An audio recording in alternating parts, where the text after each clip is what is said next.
네, 안녕하세요. 마키네 식구 여러분, 반갑습니다. 새로 오신 분들 안녕하세요. 반가워요. 네. 제가 일단은 처음에는 제가 KBC 계열로 지금 이번 주에 또 어떤 지역이 오르고 내리고 있었는지 한번 체크해 보도록 할게요. 화면 공유할게요. 네.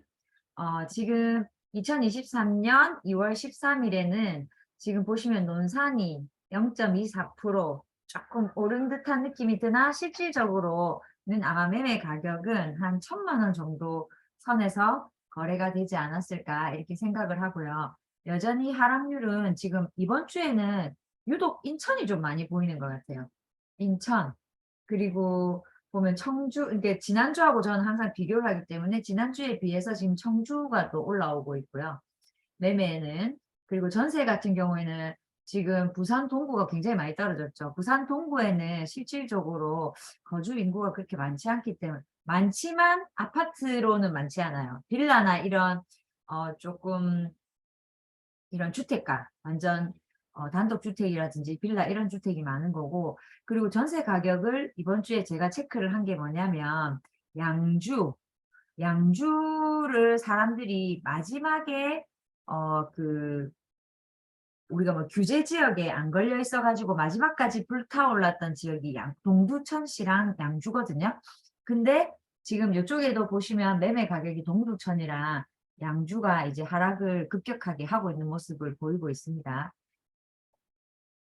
그리고 지역별 시황으로 매매는 보시면, 네, 지금 전반적으로 가격에 이제 영향을 특례 보금자리론이 영향을 미친다라고는 하지만 실질적으로는 보시면 전세 가격이 조정되면서 매매가에도 하락으로 지금 거래를 하려고 어 최대한 더 싸게 사게 살려고, 안 살려는 게 아니고요. 살려는 수요는 있지만 더 싸게 살려고 다들 지금 조금 보고 있는 것 같아요. 네. 그리고 전세 같은 경우에도 지금 제가 체크를 한 게 경기도 양주 쪽에는 아예 입주 자체가 6,800여 세대가 입주 예정이라서 공급 가다의 매매와 전세가 아예 없는 것으로 보이고 있습니다. 그래서 지난주 주간 보도 자료는 전국 아파트 매매 전주 대비 마이너스 0.36, 전세는 마이너스 0.50 하락했고요. 서울은 매매는 마이너스 0.30%, 하락폭이 조금 낮아졌다고는 하지만 실질적으로는 우리가 체감이 되진 않죠. 네. 그래서 지역별 아파트 매매 가격 주간 변동률로는 5개 광역시는 마이너스 0.33, 전국은 마이너스 0.36, 수도권은 마이너스 0.44를 기록하고 있고요. 그리고 전국 시도별 아파트 매매 가격 주간 변동률로는, 그리고 인천이 마이너스 0.71로 가장 많이 떨어졌어요. 역시 이거는 거의 정답처럼 공급이 가장 많은 인천과 대구가 압도적으로 지금 매매 가격이 떨어지고 있습니다. 그리고 서울구별로는 아파트 매매 가격이 서대문이 마이너스 0.81을 기록하고 있고요. 경기도 아파트 매매 가격 주간 하락 지역은 동두천, 제가 말씀드렸지만 마지막까지 이제 갭 투자 우리가 공시지가 1억 미만 아파트들이 마지막까지 거래가 되고 막 했던 지역들이 동두천, 양주시, 네, 이쪽이 지금 굉장히 많이, 네, 떨어지는 모습 보이고 있고요. 그리고 지역별 아파트 전세 가격 주간 변동률로는 마이너스 0.39, 그리고 전국 마이너스 0.50, 수도권은 마이너스 0.65. 전국 시도별 전세 가격 주간 변동률로는 역시 인천, 대구인데 충남이 마이너스 0.79를 이번에 또 기록을 했네요. 서울구별 아파트 전세 가격 주간 하락 지역으로는 중구, 서초가 1, 2위를 하고 있고요. 그리고 경기 아파트 전세 가격 주간 하락 지역으로는 양주, 용인, 철인구, 수지구. 저번 주에 제가 용인을 했기 때문에 이번 주에는 양주를 한번 살펴볼 계획이고요. 서울은 25, 수도권 매수 우위 지수 주간 추이로는 서울이 25.1, 그리고 경기가 19.6, 인천이 16.3입니다. 그래서 제가 양주를 한번 살펴봤는데 양주를 모르시는 분도 많아요. 특히 저희는 지방이지만 아주 아래쪽에 있기 때문에 경기도를 다 모르는 사람들이 많아요. 저도 투자를 하고 워낙 지난 시장이 불타올랐기 때문에 그 덕분에 양주라는 도시가 고양시 옆에, 파주시 옆에, 의정부 위에 있는지 알았어요. 동두천, 포천은 저기 북한에 있는 줄 알았는데 제가 포천 분들한테 욕 들을 수도 있지만 네, 포천도 네, 양주, 동두천시, 포천시가 마지막까지 불타올랐다는 거 이렇게 위치상 보여드리는데 보시다시피 양주시가 마이너스, 여기 전세 가격이거든요. 네, 전세 변동률이 마이너스 1.6으로 굉장히 많이 떨어진 모습을 볼 수 있고요. 그래서 제가 양주시의 공급을 봤어요. 네, 물론 여기 데이터는 정확하진 않지만 그래도 대략적으로 보면 여기는 인허가나 착공 물량 뭐 이런 부분들이 다 포함되지는 않은 것 같아요. 만약에 그것까지 포함하면 이거보다 훨씬 더 많은 그래프를 그릴 텐데 대략으로만 봐도 지금 보면 2023년, 24년, 22년 지나갔는데도 폭탄이었죠.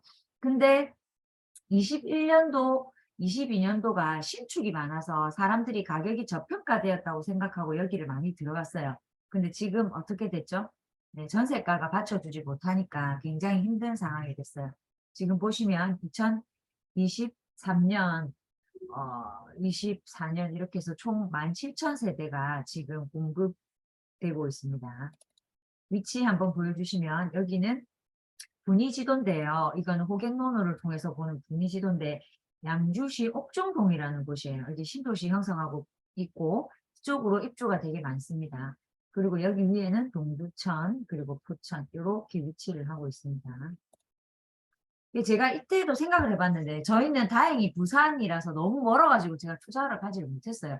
의정부까지 갔다가 기절하는 줄 알았어요. 너무 멀어가지고. 그래서 저는 투자를 못했는데 지금은 또 이제 그런 것들이 다행이다 이렇게 생각을 하고 있고 또 지금 힘드신 분들도 많죠. 그래서 양주 옥정동에 지금 보시면 여기 상권 네, 이렇게 형성되는 거 볼 수 있습니다. 그리고 의외로 덕정역 쪽이 이렇게 역 쪽이 지금 보시면 상권이 그렇게 발달되어 있지 않아요. 여기는 외곽이라서. 그래서 옥정 신도시를 형성해 주면서 이쪽으로 오히려 상권이 형성되는 모습을 볼 수 있고요. 여기 옥정동 쪽으로 이렇게 도로 그리고 교통이 7호선 연장이 포천까지 되는 거 보이시죠? 네, 요거를 2025년 4월 준공 예정이라고 하는데 제가 실질적으로 옥정역에 갔다 왔어요. 갔다 왔는데 이제 부산으로 따지면 강서구 신도시 같은 느낌이 되게 많이 들었는데요. 아직 형성 그 당시에 제가 21년도에 갔었는데 갔었을 때 형성되지 않는 신도시 느낌인데 와 여기를 다 채우려면 얼마나 시간이 걸릴까 이런 생각을 했었습니다. 그래서 투자를 안 했지요. 너무 오래 걸릴 것 같아가지고. 그래서 양주시를 보면 이렇게 계획된 도시라는 거 보이시죠? 요거는 네이버 지도에 나와 있는 그 개발 계획으로 눌러보시면 계획 도시를 알 수 있는데 이런 계획 도시는 다 채워지는데 시간이 좀 걸리기 때문에 항상 투자하실 때도 타이밍을 잘 보셔야 된다. 이런 생각을 좀 많이 하면서 제가 여기를 한번 올려드렸고요. 그래도 여기서 이제 양주 전체 중에서 옥정동이 제일 좀 좋은 것 같아요. 531명이 오늘 보고 있더라고요.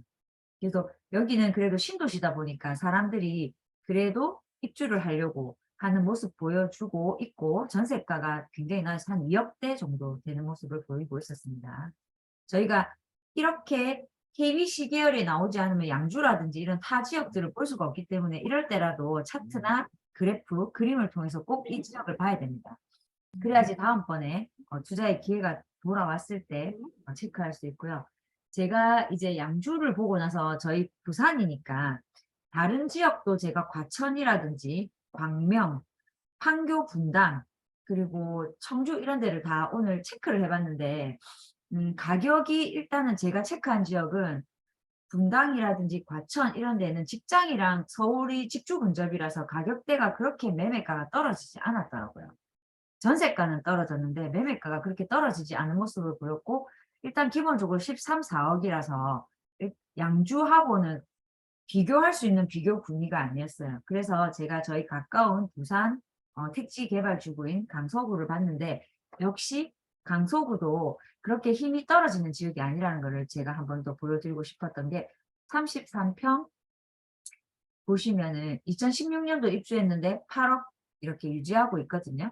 그래서 이제 또 여기도 이제 양주라는 지역과 부산은 광역시니까 네, 이렇게 비교해도 아직까지 명지나 강서구 쪽이 힘을 유지하고 있구나라고 이렇게 생각을 했습니다. 그리고 제가 아까 그 전세가 차트에서 나오듯이 청주에 후덕구 쪽이 좀 많이 떨어지고 있더라고요. 매매가하고. 그래서 제가 청주 들어갔다가 저도 살짝 힘들었다가 나온 적이 있어 가지고요. 공시지가 1억 미만 그때 투자처 있을 때 그때 이제 청주를 봤었는데 청주도 일자리가 있다고 사람들이 해 가지고 많이 투자를 들어갔지만 너무 투자자들이 많이 들어가니까 전세를 맞추기 어려워 가지고 조금 힘들었던 기억이 있는데 지금 보시면 그래도 좋은 단지들 두산 위브 GL이랑 그다음에 청주 가경 아이파크 여기 되게 조금 입지가 좋거든요. 학군가고 가경 자리 이쪽은 5억 9천, 5억 4천, 5억 4천대 요렇게 가격을 형성하고 있는 것을 조금 기억을 해 주셨으면 좋겠고 제가 외진 투자 지역을 오늘 이불로 3개월 가격으로 지금 봤는데 보니까 외진 투자 지역으로 지금 충남 천안시 서북구에 301건이 거래됐고요. 세종이 257건, 충남 천안시 동남구가 248건. 결국 외지인들이 지금 뭐냐면 천안에 공급이 많은 곳을 아마 가격이 많이 떨어졌다고 보면 아산까지 나오죠. 총 301건, 248건, 그 다음에 244 이렇게 봤을 때 한 800건 이상이 충남 쪽으로 외지인들이 투자처로 보고 있구나라고 일단은 살짝 생각을 해봤어요. 그래서 이런 것도 앞으로 차트나 그래프를 보면서 체크를 해봐야 돼요. 공급이 많은데 가격이 신축이 많이 떨어지거나 아니면 공급을 지금 하고 있는 상태이기 때문에 거래가 많이 일어나는 것 같아요. 그래서 이런 부분도 조금 체크하면서 갔으면 좋겠고요. 제가 마지막으로 지난주에 저희 그 미르님하고 백님, 제이지님 갔다 온 창원 이 거래가 도대체 얼마나 되고 있길래 전세가가 지금 올라가고 급매물이 다 소진되었는지 한번 체크를 해봤습니다. 정말 깜짝 놀란 게 충남이나 천안 이쪽이 지금 공급이 많아서 301건, 지금 248건, 244건 이렇게 거래가 되고 있는데 창원이 조금 더 작잖아요. 충남, 천안하고 아산하고 비했을 때. 근데 창원 센트럴파크 엘린 앱들 자체가 지난 3개월 동안 394건이 거래가 됐어요. 엄청 많이 거래된 거죠. 창원 이 센트럴파크 엘린 앱들 이거 자체 하나만으로 3개월 동안 지금 보시면 여기도 3개월 거래된 양이잖아요.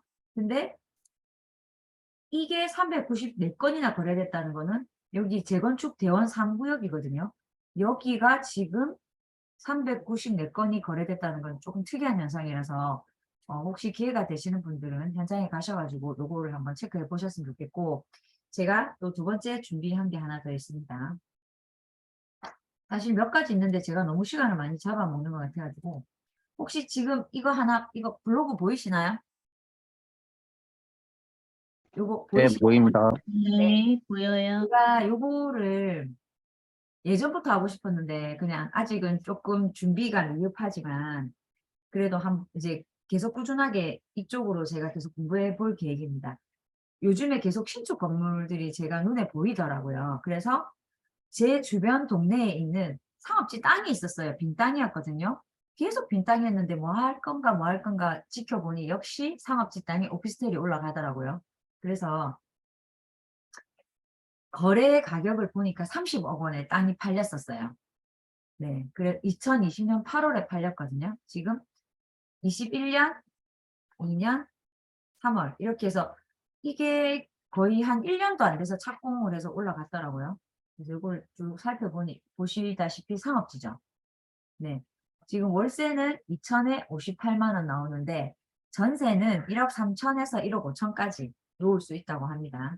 지금 놓고 있는데 거래된 거는 그러니까 실거래 신고된 거는 디스코 어플상에 저렇게 나왔더라고요. 그래서 제가 보여드리고 싶은 게 토지 매입에 30억이고 오피스텔 건물인데 이 건물을 떼보면서 과연 이 사람이 여기 투자했을 때 수익률이 얼마인지 진짜 궁금하더라고요. 그래서 총 84평 상업지 땅에 공사비 700에서 800 정도 되거든요. 제가 700이라고 조금 작게 잡아놨는데 요즘에는 거의 800 가까이 된다고 오늘 직접 건설사 대표님들하고 통화를 했습니다. 그래서 공사비만 생각하면 저희가 800인데 실질적으로는 거의 1,000만 원이 든대요. 왜냐하면 부대 비용으로 설계비, 옵션비, 감리, 부대 공사비, 그다음에 우리 인입비라든지 뭐 PM비 이런 거 다 있거든요. 그런 것들을 해봤을 때 기타 비용을 다 하면 거의 한 평당 1,000만 원을 계산하면 된대요. 근데 여기를 제가 건축물 대장을 떼봤거든요. 그러니까 오피스텔 개수가 56개, 상가 개수는 없었어요. 근데 밑에 있는데 그거는 제가 제외하고 오피스텔만 계산했을 때 전세금을 그 13,000으로 아니 13 아니죠. 1억 3천 1억 3천으로 제가 계산을 했어요. 그래서 월세도 사실 있는데 그냥 계산식을 간단하게 하기 위해서 월세도 제외하고 상가도 제외했어요. 오피스텔로만 만약에 전세를 1억 3천을 56개를 놨을 때 실질적으로 72억 8천만 원이 들어오는 거더라고요. 그래서 이 공사하는 것을 제가 지금 제가 건축물 대장하고 다 떼봤거든요. 그 대표님한테 여쭤보니까 보통 이 정도 규모의 공사를 하면 70억에서 80억 정도가 되는데 만약에 자기 땅이 30억을 다 자기 돈 30억을 주고 샀다. 그런 경우에는 공사비가 거의 공짜로 PF 대출이 다 일어난대요. 거기다가 이 사람이 지금은 조금 PF 대출이 힘들어져 가지고 그 이제 공사비 대출이 PF 대출이 예전처럼 그렇게 많이 되진 않지만 만약에 이 사람이 2-3년 전에 이 대출이나 이 공사비를 이렇게 일으켰다면 이 사람은 거의 공사는 공짜로 했다. 이렇게 얘기하시더라고요.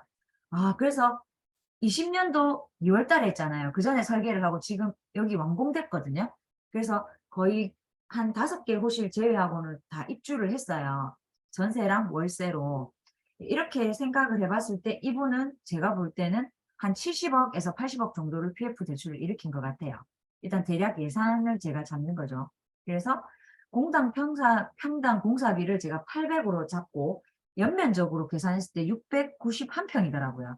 그래서 요렇게만 계산하면 대략 공사비는 55억이 나오고 보통 이런 공사비는 대출이 70억 정도 된다고 이제 그 대표님께서 말씀해 주셔 가지고 제가 총 이 사람은 그렇게 따지면은 한 100억 정도 투자가 됐는데 과연 이 사람이 이거를 지었을 때 어떤 수익률을 보고 이 건물을 이렇게 지었을까? 단순하게 월세 수익만으로 이 사람이 되진 않는데 저번에 제가 이제 공사하시는 분들한테 한번 물어보니까 보통 20-30% 마진을 보고 이런 공사를 하신대요. 결론은 100억짜리 공사거든요, 이게. 100억짜리 공사를 하는데 이분들은 한 20-30억 정도의 수익을 보고 이런 공사를 한다고 합니다. 예전에는 이렇게도 공사를 했는데 지금은 이자율이 올라서 요 정도 규모의 공사는 잘못하면은 손해를 볼 수 있기 때문에 이런 공사는 하지 않는다고 합니다. 그래서 오늘 제가 시간을 너무 많이 해서 오늘 저는 요까지 하는 걸로 하겠습니다. 네, 감사합니다. 다음은 우리 클리체님 부탁드립니다. 네, 안녕하세요. 콜리트입니다. 오늘 영어 명언이랑 경매 준비했고요. 저희 강아지가 조금 짖을 수 있어가지고. 괜찮습니다. 어, 네, 잘 보이시나요? 네. 네, 오늘 이제 영어 명언 12번째고요.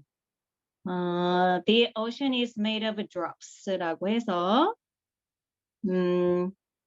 바다는 작은 물방울들이 모여 만들어진다라는 뜻인데, 이게 이제 거창하고 대단한 일도 이제 실은 작고 사소한 일이 쌓여서 이루어지는 경우가 대부분입니다. 제가 오늘 이 영어 문장을 선택한 이유는 이제 부동산 공부를 하면서 조금 저한테는 굉장히 생소한 것들이 너무 많아 가지고 너무 좀 힘든 과정이었거든요. 지금도 많이 힘들긴 한데 그런 아주 작은 것들, 그런 단어 하나, 문장 하나 이런 것들을 계속 또 보고 그런 게 쌓여야지만 우리 마키 대표님처럼 그런 넓은 많은 깊은 지식을 가질 수 있을 것 같다. 그래서 대표님이 바다, 저는 물방울, 드롭으로 생각을 저도 했기 때문에 드랍입니다.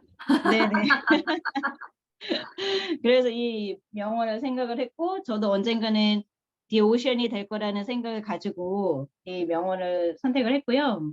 그래서 제가 이제 적은 걸 읽어보면 순간순간이 모여 멋지고 의미 있는 삶이 형성이 된다 이렇게 또 적었고 그래서 이제 이걸 적으면서 저만의 또 의미 있는 삶이란 뭔가라고 적어봤는데 저는 이제 어려운 이들에게 손을 붙잡아주면서 같이 걸어가는 것이 저에게는 의미 있는 삶이라고 생각했고 그 중에서 이제 연약한 동물에게 손을 내밀기로 결심을 했어요.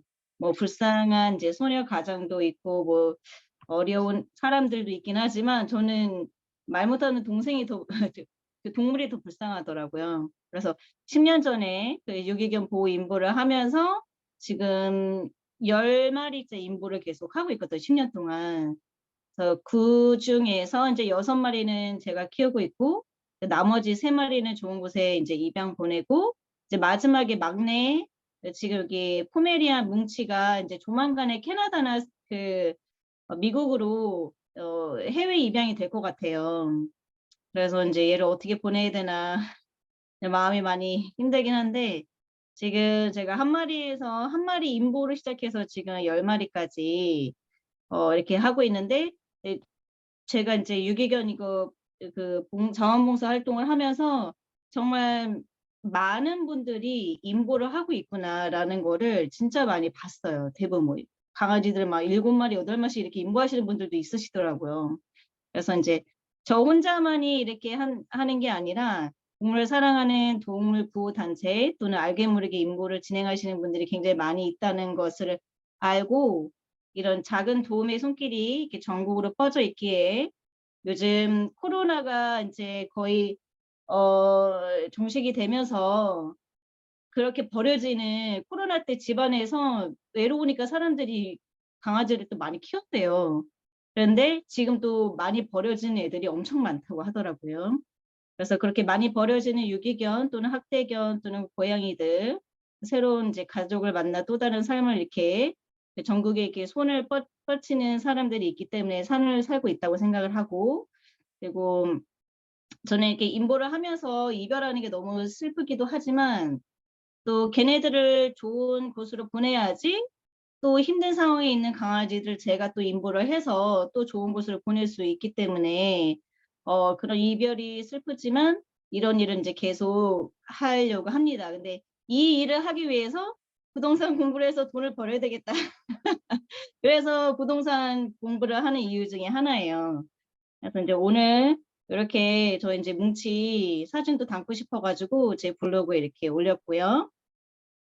자, 이번에는 이제 경매 시간인데요. 경매 저희 옛날에 상도동 많이 비 오는 날 걸어갔었잖아요.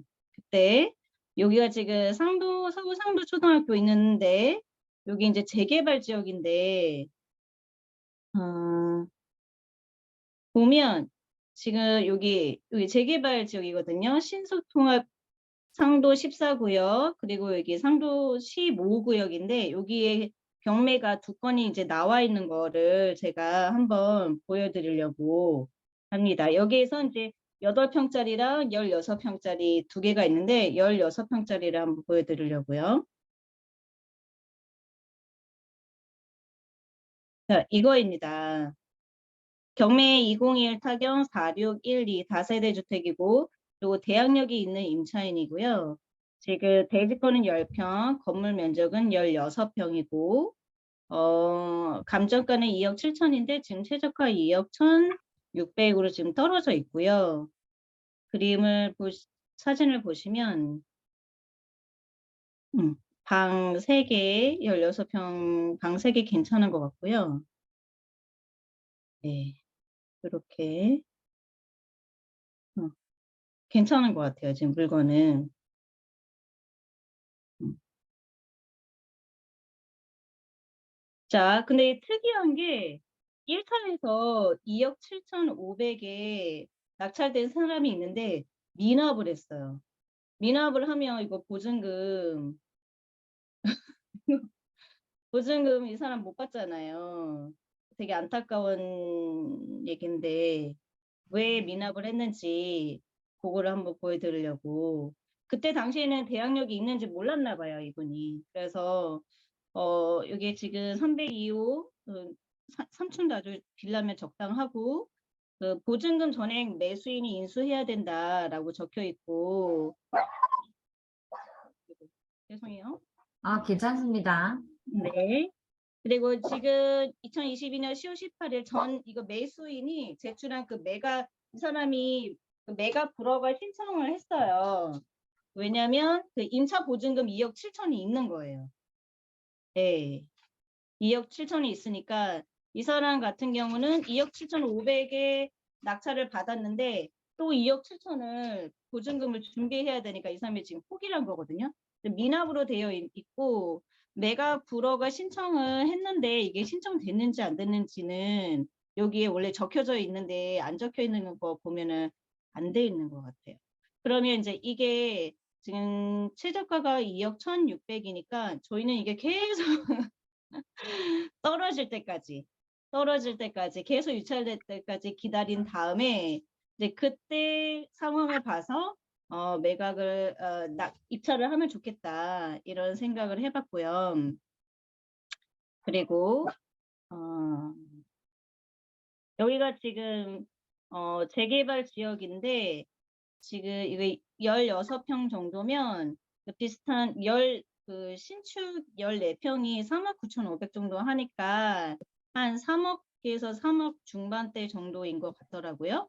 그리고 거기가 토지 거래 허가 구역이라고 여기 부동산 그 네이버 부동산에 나오더라고요. 보니까 그 재개발 지역에 나와 있는 매물의 밑에 보니까 토지거래 허가 구역이라고 참고하라고 되어 있더라고요. 그래서 정말 실거주를 2년을 해야 될 것 같더라고요. 이거를 하게 되면. 그래서 만약에 이제 무주택자고 뭐 신혼부부나 무주택자 이런 분들이 이런 거를 좀 기다렸다가 내 집 마련하기에는 괜찮을 것 같다라는 생각을 했습니다. 그리고 한 가지 더 제가 좀 재미있는 거를 발견을 해가지고 요거 하나만 더 보여드릴게요. 이게 이것도 상도동에 있는 건데 3층이고 302호고요. 감정가는 이거 지금 건물 면적이 12평이고 감정가는 2억 6천인데 이게 지금 매각이 2억 4,400에 됐거든요. 입찰자가 한 명이고 동작구 양재격이라는 사람이 이거 지금 최근에 지난달 19일에 낙찰을 받은 물건이에요. 대항력이 있는 물건인데 지금 2억 4천에 했잖아요. 그럼 대항력이 있으니까 보증금을 돌려줘야 되는데 너무 높은 금액에 이 이렇게 낙찰을 받았잖아요. 근데 지금 동작구 양재경이라는 사람이 받았는데 알고 보니까 이 사람이 임차인이었어요. 네, 임차인이 보증금이 2억 4천이니까 자기 이 사람이 보증금 2억 4천이 있으니까 매각 입찰을 2억 4,400에 자기가 쓰고 이거를 이제 자기 집으로 이제 소유하게 된 거죠. 그래서 이런 경우를 제가 듣기만 했는데 실질적으로 이렇게 낙찰된 경우를 이렇게 눈으로 볼 수 있어가지고 보여드리고 싶어가지고 이렇게 제가 오늘 준비를 해보았습니다. 저는 여기까지입니다. 감사합니다. 네, 잘 들었습니다. 네. 강아지 정말 잘하시네. 이제 점점점 올라오는 것 같은데요. 그래요? 네네. 화면 공유 꺼주시고, 우리 지그재그님. 네, 화면 공유하겠습니다. 네. 네, 왔다 왔죠?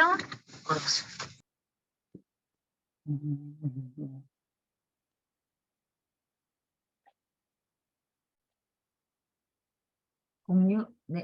화면 공유됐나요? 잠깐만요. 되고 있어요. 오케이.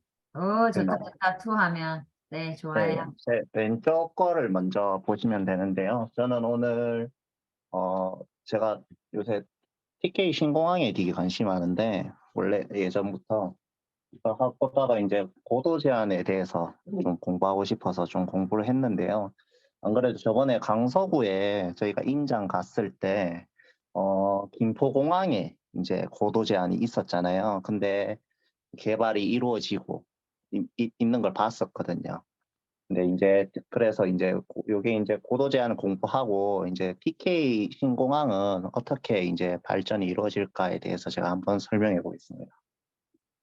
일단은 이제 TK 신공항 그 이제 대구 통합 신공항 근처에 그 뭐지 토지 이용 계획을 한번 열람을 해봤습니다. 네. 여기 제가 이거 동구 신안동 쪽이 이거 저희 그 공항 건너편 이제 금호강 건너편에 있는 쪽인데 여기가 상업지인데 15층까지 짓더라고요. 뭐 아시는 분 아시겠지만 동대구 화성파크들이 이미 상업지에 짓는데 15층까지 올리거든요.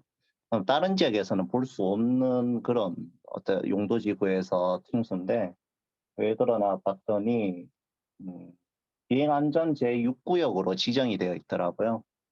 비행안전 6구역으로 지정되어 있어가지고 15층까지 짓고 건폐율을 최대한 써서 이렇게 보면은 이렇게 엄청 빽빽하게 지었다고 예전에 한번 신문이 나왔었어요. 엄청 이렇게 상부에서 엄청 빽빽하게 지었다. 건폐율을 좀 빡빡하게 해서 한 것 같더라고요. 일단 그렇고 그래서 비행안전 6구역이 어떤 건지에 대해서 한번 알아보겠습니다.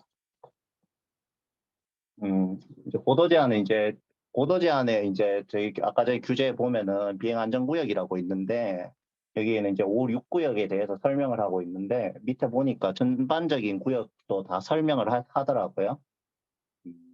보면은 네, 비행안전구역은 어쨌든 저희가 이제 군 항공기의 이제 이착륙을 안전 비행을 위해서 지정해 놓은 구역이고요.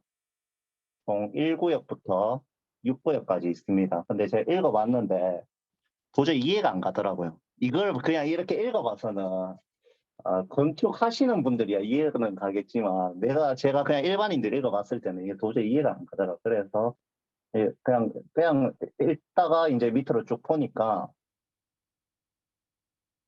이렇게 그림으로 이렇게 나와 있던 게 있었습니다. 그림으로 보이시나요? 이렇게 그림으로 나와 있었는데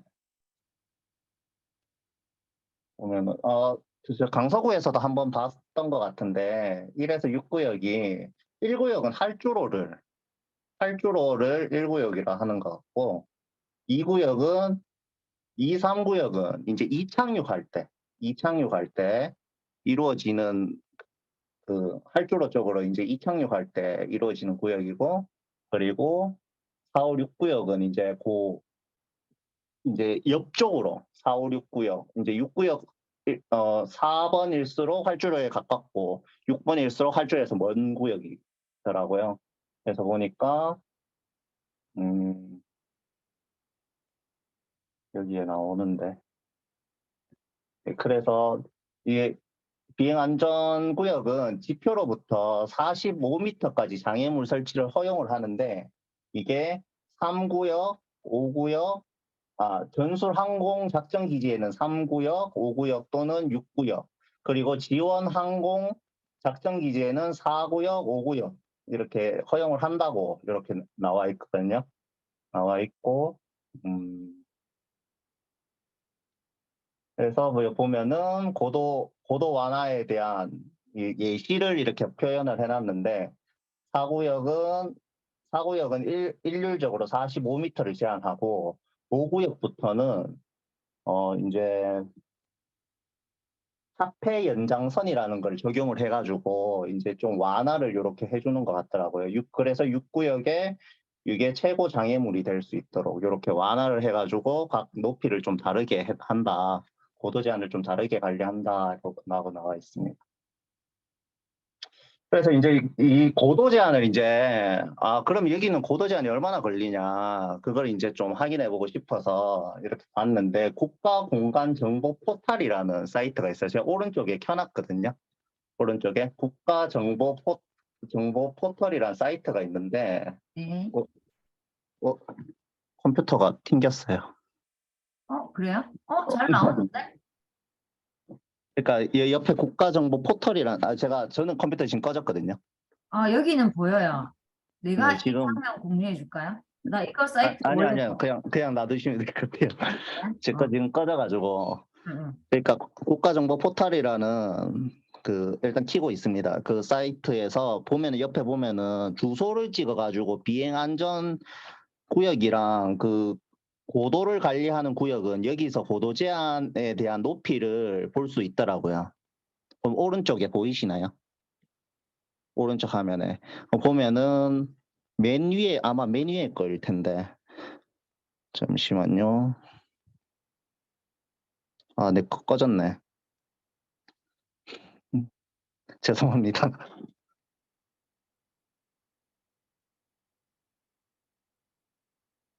제가 화면을 공유해 줄까요?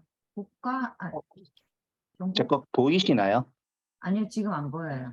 네네, 제 거가 컴퓨터가 갑자기 꺼져가지고. 국가 공개 정보 포털 이거 네. 음. 내가 이거를 원래 봤었거든요. 맞아요. 응. 거기 맨 위에가 고도 제한이더라고요.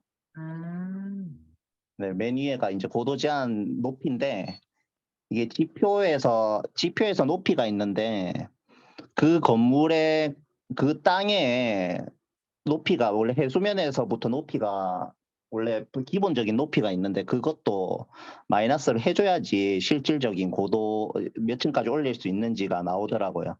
그래서 대략적으로 한 3층, 한 층당 한 대략적으로 3층 정도 계산하면은 하성파크 드림이 15층에서 17층까지 지었는데 딱 그 정도에서 짓겠다 그게 나오더라고요. 요거 어쨌든 맞아요. 여기서 찍고 고도가 있는데 오른쪽에 고도 있어요? 아니요, 그 밑에 아니요, 왼쪽이요, 왼쪽. 왼쪽 여기 비행 안전 네네. 맞죠? 네. 음. 거기에서 집원을 이거 치면은 나오거든요. 집원을 쳐야 돼요. 집안 한번 불러봐 주세요. 집원 잠시만요. 네. 디스코를 켜야 되겠다. 대구 쪽이죠? 네네. 이거 무슨 역 쪽이에요? 동대구역 뒤쪽이에요. 그 음. 신암동인데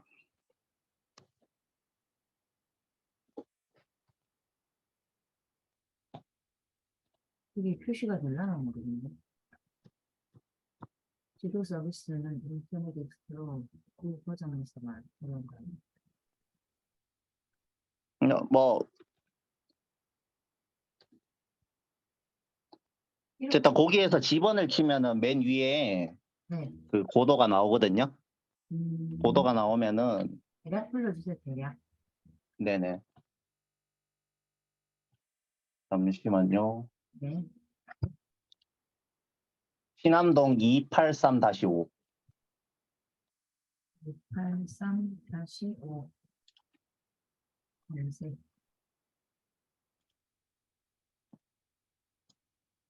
여기 고도 제한 해발 높이 이거 말하는 거예요? 네네. 맨 왼쪽에 게 네. 그 고도 높이더라고요. 네. 네, 그거에 따라서 이제 지을 수 있고 원래 기본적인 높이 해수변에서 높이가 있는데 그게 보통 그쪽 지역방이 한 40m 정도 되는 것 같더라고요. 그거는 구글 어스에서 볼 수가 있더라고요. 구글 어스에서. 그래서 그거를 빼니까 대충 한 3m로 잡으면 한 그 정도 올릴 수 있겠다 이게 나오더라고요. 이게 그래서 그렇게 고려대청 계산을 아파트. 네네, 그렇게 계산을 했고 음, 음. 잠시만요. 이제 제가 줌을 공유 중지할까요, 제가? 네? 공유 중지할게요. 네네네. 네. 재밌네. 그리고 제가 지금 다시 줌을 킬게요. 지금 제가 너무 길게 하는 거 민폐인 것 같은데. 일단요. 지금 구로님 발표하실 거예요? 구로님 준비되셨나요? 수경님은요? 뭐 해도 되고 어, 네. 지그재그님 일단 요거 해도 되겠다. 네, 제가 할까요? 네네네. 그루님이 잠시 어디 가셨나 보다. 대답이 없어요. 제가 그럼 화면 공유할게요. 네. 음. 그러니까 이런 쪽에 좀 관심이 많은 것 같아요. 지그재그님이. 네. 그래서 이제 저희가 이 고도 제한 이런 걸 한번 보고 그럼 이제 TK 신공항이 진짜 될까? 이걸 제가 한번 봤거든요. 네. 지금 현재 시장님이 예전 시장님보다 훨씬 더 그 차기 대선을 노려서 그런지 모르겠는데 훨씬 더 지금 끈질기게 무조건 추진하겠다. 자기 성과로 이제 좀 가져가려고 하는 그런 느낌 많이 받았거든요. 보면은 이게 안 뜨고 22년도 사람처럼 생겼네. 네, 22년도 7월 20일 기사인데 여기서 이제 의지 뭐 TK 신공항 특별법 통과되면 내년에 조기 착공하겠다. 뭐 이런 말도 하고 그리고 11월 20일 기사인데 작년 TK 신공항 특별법 통과에 사활을 걸었다. 이런 말도 하고 그리고 네. 또 최근에 무인기 영공 침범도 있었잖아요. 그래서 TK 신공항이 필요하다. 어쨌든 언론 플레이도 엄청 하면서 자기도 이제 또 행동도 노력도 엄청 하더라고요. 국회에서. 그렇다 보니까 아무래도 TK 신공항이 좀 빨리 될 것 같고 그렇다 보면은 이제 지금 후적지 개발에 대한 이제 대구시에서도 많이 노력을 하고 있거든요. 개발을 어떻게 할지. 그러면은 제가 뭐 여기에서는 일단 마스터 플랜도 하고 이제 계획을 세우는 단계인데 이렇게 보면은 시민 공청회도 하고 대구 스카이시티를 만들겠다 하는데 제가 봤을 때는 대구의 미래가 이거를 잘하냐 못하냐가 대구의 미래가 걸렸다고 좀 많이 보여지거든요. 특히 이제 대구에 일자리가 없다 보니까 아마 양질의 일자리를 엄청 넣으려고 노력을 하지 않을까. 그런 생각, 후적지에다가 그런 생각을 하고 보면 이제 대구시에서도 나름 사활을 거는 사업이 있다 보니까 어쨌든 이렇게 후적지 개발도 하고 또 이제 후적지 개발이 되면은 아마 이 주변에 보면은 여기가 신공항 자리거든요. 신공항 자리인데 여기 주변도 엄청나게 개발이 될 것 같아요. 여기가 금호강이거든요. 잠시만요. 이거 제가 지적도를 끌게요. 금호강이거든요. 한강만큼 크지 않지만 굉장히 여기 수변 도시로 되게 입지적으로는 괜찮은 것 같다. 나중 저도 되면 좋아 아마 보였어요. 네. 네네 저도 소성구 다음 정도 네. 입지로 생각이 될 정도로 엄청 좋겠다. 여기가 지금 다 노도가 완전 개판이거든요. 재건축 개발을 못 하고 있어요. 맞아. 공항 때문에 아예 개발을 못 해요. 이렇게 보면은 노도가 완전 엄청나거든요. 그러면은 아마 이거는 군이 이전 전부터 개발을 시동을 걸지 않을까. 이 사람들이 정말 개발을 하고 싶은데 고도 제한이 묶여 있으니까 이때까지 못한 거를 먼저 개발을 할 수 있도록 유도를 해주지 않을까. 그런 생각이 많이 들었습니다. 그리고 특히 이런 상업지들 제가 마키님한테 한번 예전에 얘기를 들었는데 이런 상업지들 나중 되면은 상업지 지금은 15층까지밖에 못 올리지만 나중 되면은 자기 용적률을 좀 찾아가려고 하지 않을까 이런 생각도 듭니다. 동대구역 근처에. 네, 저는 이상입니다. 네, 잘 들었습니다. 마지막 남은 동대구의 보석처럼 점프할 수 있는 땅일 수도 있겠다는 생각을 사실 했었어요. 그때 얘기 듣고. 맞죠? 네, 네네. 맞습니다. 이런 네네. 너무 이런 거를 같이 공부하니까 좋다. 왜냐면은 네. 맨날 사람들 보는 거 똑같잖아요. 아파트만 보고, 뭐 이렇게 데이터만 보고 이렇게 하는 것보다 이런 특이한 부분을 찾아 들어가서 거기서 수익을 낼 수 있다면 정말 재밌을 것 같아요. 그래서 이런 것들을 나중에는 이제 시세 조사까지 해가지고 그 변화되는 것까지 봐야 진짜 수익이 네네. 있어요. 네. 제가 지금 경매로 단독주택들이 엄청 싸게 나와요. 저 주변에. 경매도 보고 네네. 그다음에 그 네이버 매물 시세를 중간중간에 한번 올려주시고 오늘 해주신 자료들 캡처 좀 해갖고 카페에 좀 공유 좀 해주세요. 후적지랑 그 네네, 알겠습니다. 한 부분들. 네, 감사합니다. 네. 네, 수경님. 네, 구루님 살아있네요. 구루님 오늘 발표하실 거예요? 못해요? 짧게, 오케이. 지금 화면 공유해 주세요. 지금 바로 할까요? 먼저. 네. 네. 하고 수경님 뉴스로 마무리하도록 하겠습니다.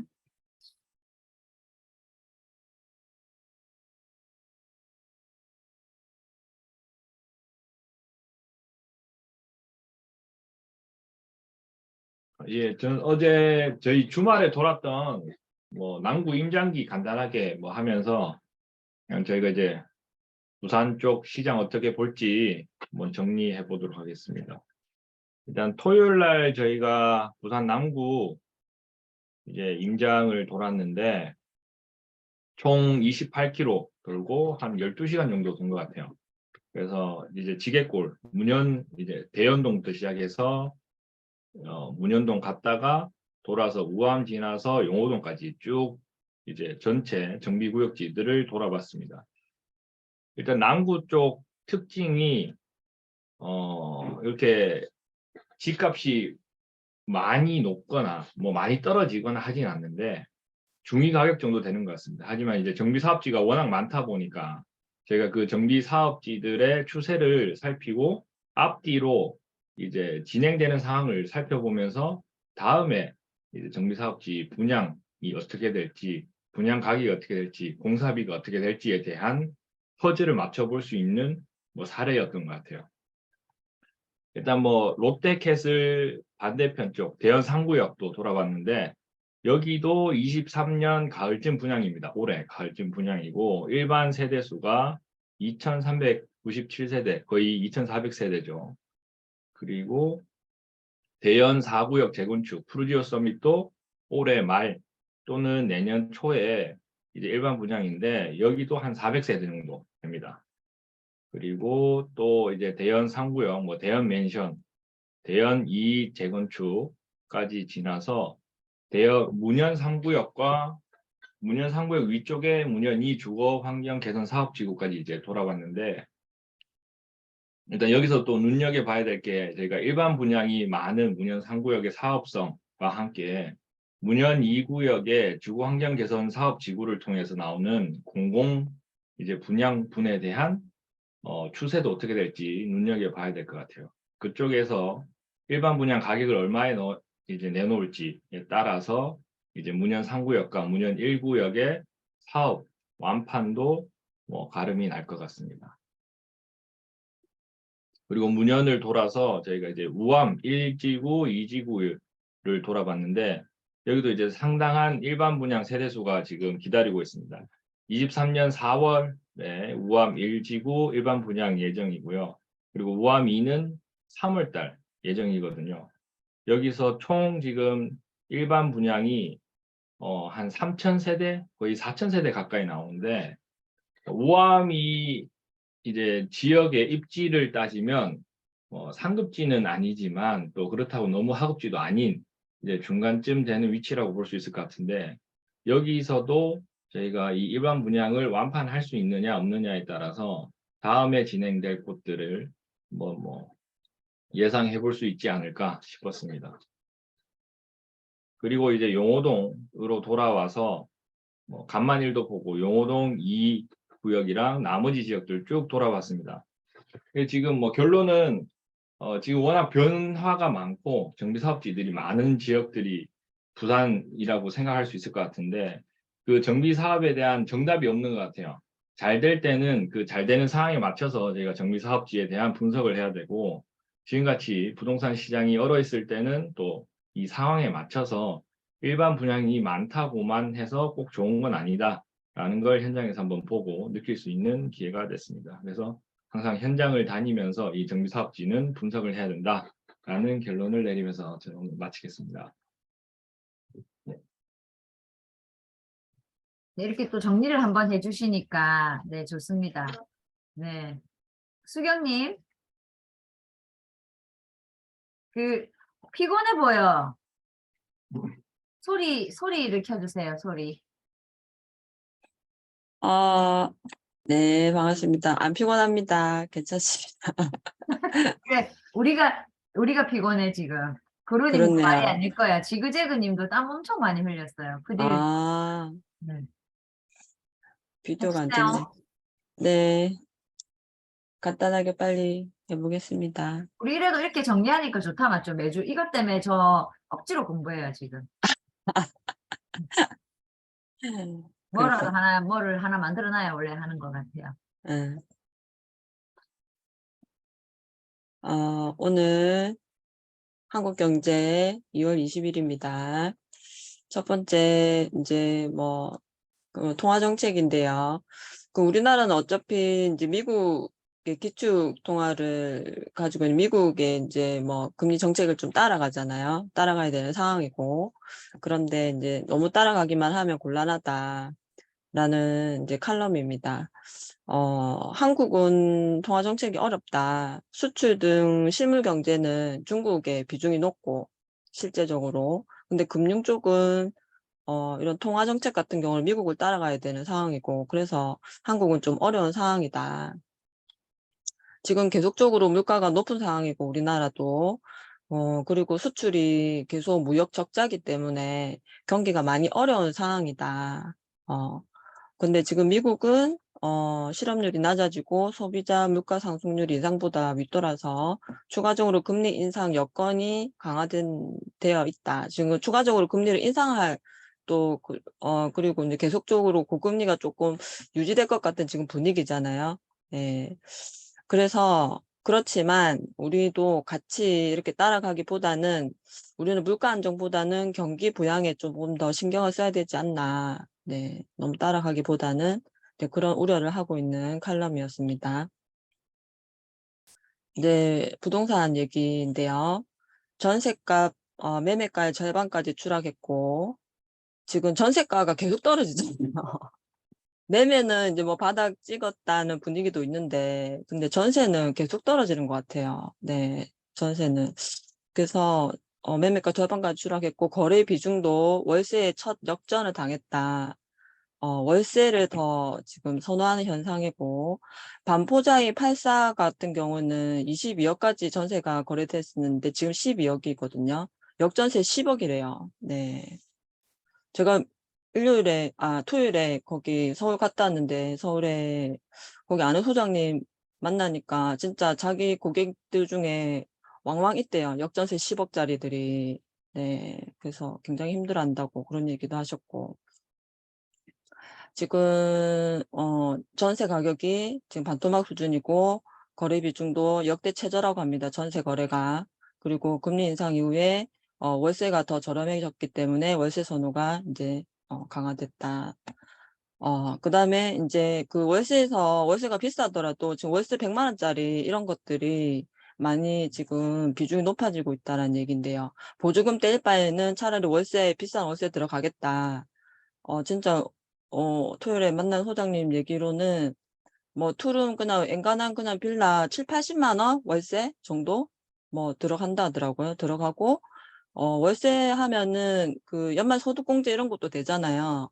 그래서 더 선호하고, 금리 이런 거 따져봐도 비싸지 않고 월세가. 그래서 요즘 빌라왕 사건도 있고 해서 월세 손님은 꽤 있는데 전세 손님은 너무 없다고 예, 그런 얘기 하시고, 빌라왕 사건 이후로 지금, 거기, 그 리스트를 들고 다닌대요. 들고 나온다 하더라고, 계속 조사를 돈대요. 그래서 며칠부터 며칠까지 조사 나갈 거다, 이렇게 예고를 하고 나오신대요. 그래서 자기들은 그 예고한 날 문을 다 닫아버린대. 예. 그러니까 손님도 줄은 데다가 그런 조사들도 막 나오고 있어가지고 자기들은 지금 좀 분위기도 숭숭하고 그렇다, 이런 얘기 하시더라고요. 네, 계속 리스트, 그 중개사들, 풀피 거래 많이 한 중개사들 리스트 업 해가지고 들고 다닌대요. 조사하러 다닌다더라고요. 여기 보니까, 그 세입자들, 그 온라인 커뮤니티 이런 얘기들이 있대요. 임대인 면접을 봐야 된다. 임대를 왜 놓는지, 임대를 놓으려고 하는 이유, 임대인의 연봉, 경제력, 만기 시 보증금 조달 계획과 의지를 면접하고 임차를 들어가야 된다. 이런 얘기들을 자기들끼리 너무 웃겨 죽겠다, 진짜. 역전다, 역전. 진짜 그러니까요. 그런 얘기를 이렇게 되면 나눈대요. 나중에 전세가 솔직하게 깨놓고 말해서 폭등할 것 같아요. 왜냐면 이제 전세 음, 안 나올 거니까.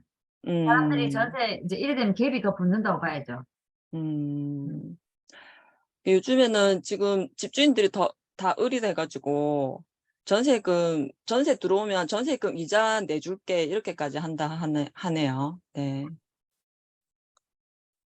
그다음에 지금 현재 집값이 여기서 20%더 떨어지면 40% 정도 되는 분들이 보증금을 못 돌려줄 것 같다. 네, 그 정도로 지금 역전세 우려가 심각합니다.